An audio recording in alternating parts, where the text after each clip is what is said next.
여러분 안녕하십니까? 네, 인문학 살롱 유혜선입니다. 네, 그동안 겨울 날씨치고는 좀 따뜻했잖아요, 그죠? 근데 갑자기 이렇게 날씨가 추워졌습니다. 이 추운 날씨를 뚫고 제가 어제 30일이죠, 그죠? 예, 울산 지방법원 북콘서트를 다녀왔습니다. 날씨도 너무 추웠고요. 또 철도 노조 파업으로 인해서 이 철도와 지하철이 제 시간에 운행되지 않으면 어떡할까? 그래서 이 강의 다니는 사람은요, 이 강의 시간에 만약에 제대로 맞추지 못하면 이거 큰 곤란이잖아요. 그래서 이제 예상보다 일찍 나가야 되는 거죠. 그러다 보니까 이 바깥에서 대기하는 추위에 떠는 시간이 굉장히 길어졌습니다. 다행히 KTX가 이렇게 제 시간에 다녀서 그 추위와 악조건을 뚫고 이렇게 강의를 무사히 마치고 왔는데요. 울산에 계시는 그 법원장님 이하, 또 판사님들, 그리고 사무국 직원들이요. 와, 제가 너무 놀랐는데, 이렇게 주기적으로 그 바쁜 가운데, 이게 좋은 책을 골라서 저자와 함께 이렇게 북콘서트를 한다고 하더라고요. 그 많은 책들 중에 제 책이 선택을 받았다고 이렇게 하니까, 저 너무 놀랍기도 하고, 또 개인적으로는 너무 영광이잖아요. 예, 그랬습니다. 너무 즐거운 시간이었는데요. 강의 주제가 제 책 나를 채우는 그림 인문학 그 속에 있는 그림들을 이렇게 보면서 강의하는 그런 흔들리지 않고 피는 꽃이 어디 있으랴, 이게 이제 강의 주제였는데요. 뭐 이미 제 책을 구입을 하셔가지고 꼼꼼하게 읽어보신 분들도 계시고, 또 어떤 판사님은요 그 전날 강의 전날 저에게 질문서를 보내주셔가지고 제가 또 이렇게 막 답을 써서 보냈는데요. 그래서 많은 분들이 기대하고 또 기다리고 있다라고 이제 이렇게 말씀을 하셔서 더욱더 제가 또 놀랐습니다. 흔들리지 않고 피는 꽃이 어디 있으랴, 이 접시꽃 당신 도종환 시인의 시집이죠, 그죠? 그 제 책 파트 1의 소 제목이기도 한데요. 그렇죠. 사람들은 어느 위치에 있든 또 어떤 삶을 살아가더라도 다 자기 나름대로 이렇게 저렇게 조금씩 이렇게 흔들려 가면서 사는 것이 또 이제 인생이 아닌가 하는 생각이 듭니다. 여러분들은 이렇게 삶이 흔들릴 때마다 어떻게 위로를 하고 어떻게 이렇게 힘을 받는지 이렇게 묻고 싶은데요. 제 책 부제목이 삶이 막막할 때 그림을 보다 에서처럼 저는 그럴 때마다 이제 좋은 그림들을 보면서 이렇게 이제 위로도 받고 힐링도 하고 하는데요.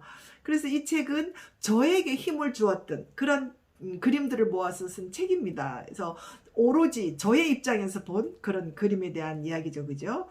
그래서 저는 그림은 자신을 비추는 거울이다라고 이렇게 이야기합니다. 보통 우리가 그림을 볼 때요, 이 그림을 그리는 화가의 몫은 20, 30%밖에 되지 않는다라고 이야기합니다. 나머지는 이제 그 독자나 관람자의 몫인데요. 뭐 그 중에서 한 20, 30%는 뭐 책을 쓰는 사람이나 저처럼 이렇게 강연을 해서 전달하는 사람 몫이고, 나머지 50% 내지 60%는 철저하게 보는 사람의 몫이라고 생각을 합니다. 그렇죠. 여러분들은 어떤 그림을 명하다라고 이렇게 이야기를 하시나요? 명하라고 생각하시는지요? 비싼 그림, 유명한 그림, 잘 팔리는 그림, 아니면 교과서에서 늘 봤던 시험에 나오는 그런 그림들? 그렇죠. 뭐 그런 것도 명하라고 할 수 있죠. 자신의 명함은 자신의 어떤 경험과 추억이 어우러지는 그런 그림이 자신의 명화가 아닐까 하는 생각이 드는데요. 그래서 이제 이 명화의 기준은 사람마다 다 다르다라고 이렇게 저는 생각합니다. 저에게 이제 중요한 명화 중에 하나는요, 피카소의 눈먼 기타수, The Old Guitarist라는 그림인데요. 피카소의 그림들은 이 후손에게까지 저작권이 이렇게 설정이 되어 있기 때문에 함부로 쓰지 못합니다. 그래서 이 그림은 제 책에서는 빠졌어요. 근데 이제 다 이제 그냥 스토리로 이렇게 들어가 있는데요. 피카소가 가장 힘들 때, 힘들고 고달프고 가난할 때, 20대 청색 시대라고 하죠, 그죠? 그때 이제 이 그림을 그렸는데요. 피카소는 어떤 생각을 하고 이 올드 기타리스트, 눈먼 기타수라는 그림을 그렸을까? 저는요, 이 그림을 보면 저희 아버지가 보입니다. 예.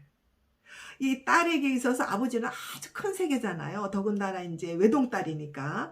예, 그래서 이 그림은 저의 그 어린 시절의 아버지 모습과 나이 들어서 그 기타를 좋아하고, 예, 이렇게 오토바이를 타고 다니면서 출근하는 그 아주 호방하고 건장한 아버지가 나이 들어서 앞이 안 보이니까 그 기타줄을 보지도 못하고 입으로 읊조리고 있는 이 피카소의 눈먼 기타수를 보면은요, 제 어린 시절의 삶과 애환과 추억과 슬픔이 이렇게 막 오버랩되면서 굉장히 많은 생각을 하게 하는 그런 그림입니다. 그래서 저는 예술은 삶의 본질에 대한 질문을 던진다라는 것입니다. 그래서 삶의 본질을 알면은 겸허해진다라는 그런 이야기인데요. 이 그림은 아버지에 대한 그리움, 서운함, 애증, 또 사랑 이런 것들이 막 얽혀 있습니다. 그래서 저는 이 그림을 볼 때마다 또 아버지가 보고 싶을 때마다 이 그림을 보면서 그때 서운했던 그런 감정들이 이해되고 또 용서되고 또 그런 과거와 아버지와 함께 화해하는 이런 그림이 이 눈먼 기타수인데요. 우리 삶이 막 복잡하고 막 힘들어 보이고 그럴 때가 있잖아요. 그죠? 근데 간단하게 군더더기를 빼고 다 그래서 뭔가 본질만 보면은요. 좀 별거 아닌 것 같아요. 굉장히 간단해 보입니다. 이 간단하게 이제 이렇게 볼 수 있는 눈이 이제 이런 예술적인 신미한 통찰력 뭐 이런 거라고 할 수 있는데요. 그래서 우리 인생을 저는 한마디로 삶과 죽음이다. 이 두 글자밖에 없다. 그러니까 살아서 죽음으로 그 가는 과정이 이제 여러 가지 파란만장하잖아요. 그죠? 그래서 삶은 수직이고 죽음은 수평이다. 저희 아버지가 돌아가실 때는 완전히 수평이더라고요. 그죠? 예, 수평을 보면서 살아계실 때 모습이 느껴집니다. 우리 인문학의 가장 궁극적인 목적은요, 딱 두 가지입니다. 잘 죽는 거. 그죠? Die gracefully. graceful die. 우아하게 죽는 거. 후회 없이 죽는 거. 그래서 well dying이라고 하잖아요. 그죠? well dying. 잘 죽는데 대부분의 사람들이 그러지 못하잖아요. 이렇게 후회 없이 잘 살다가 잘 죽기 위해서는요, 정말 아깝지 않게 매 순간을 잘 살아야 됩니다. well-being. 매 순간 창의적으로 열심히 살아야 된다는 것입니다. 이 두 가지가 인문학의 목적이라고 저는 생각을 합니다. 근데 이제 이런 말이 있잖아요. 우리 인생을 가까이서 보면 비극입니다. 왜 나만 이래? 왜 내 인생만 이런 거야? 근데 멀리서 보면 또 희극입니다. 그때는 힘들었지만 또 그때가 또 추억이 되고 그치 웃게 합니다. 멀리서 보면 굉장히 화려하고 우아한 정원도 이 가까이서 밑을 보면은요, 말라 비틀어진 꽃가지도 있고, 그죠? 벌레도 있고, 잡초도 있고, 또 웅덩이도 있고, 뭐 그렇습니다. 예. 그냥 멀리서 보면 그냥 너무너무 우아하게 보이죠. 그죠? 우리 인생도 마찬가지라고 생각합니다. 예. 남들은 다 대단해 보이고, 부러워 보이고, 그렇지만, 가까이서 그들의 인생을 또 하나하나 들여다보면 그 나름대로의 슬픔과 아픔과 또 고만고만한 고통이 있는데 결국은 그걸 어떻게 극복하고 이겨내느냐 하는 그런 차이라고 생각합니다. 그래서 우리는 뭐 이렇게 저렇게 흔들려 가면서 살고 있는 것이 또 우리 인생이 아닌가. 또 어떻게 보면 그런 나만의 고통과 아픔이 또 나를 나답게 살게 하는 힘이 되지 않는가 하는 그런 생각이 듭니다.